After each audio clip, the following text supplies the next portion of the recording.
Hello mga kasama, ito po yung bukira namin. At ito si Papa, nag-araro siya. Yan. Kasama niya ang kanyang kalabaw. So pag nag-aararo ka, sadyang ganyan ba talaga yung posture ng karabaw, na palaging hinihila ng magdadaro yung PC. Medyo nakakaawa ang tignan sa kalabaw kasi parang nahihirapan siya, hindi siya free, nagiging siya, slave siya ng isang PC, no? Yun ang ginagamit para makontrol siya, yung sa tawag dun sa pangilong, sa kanyang may ilong, may PC na nakasabit doon para makontrol yung karabaw. At ito naman yung ang resulta na naagian ng araro. Yan.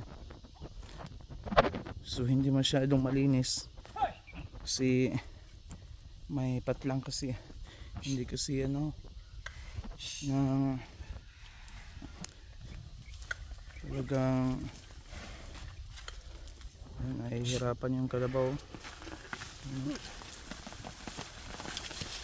Nahihirapan yung kalabaw.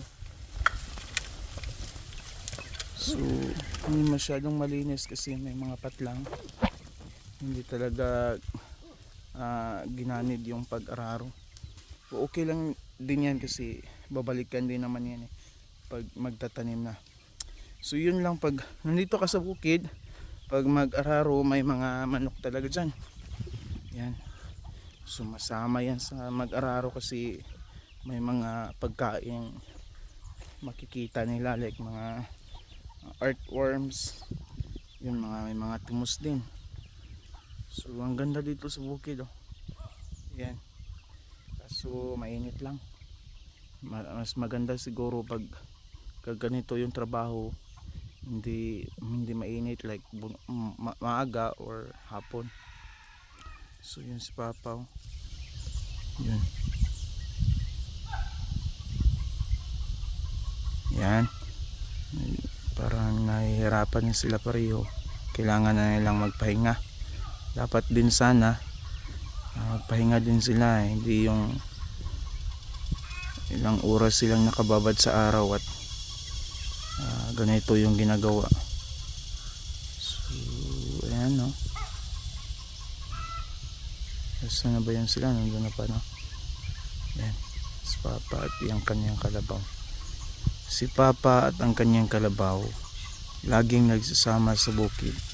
Kahit may mga problema at walang masyadong makain, okay lang sa kanila, sapagkat sila ay nagsasama at nagtutulungan.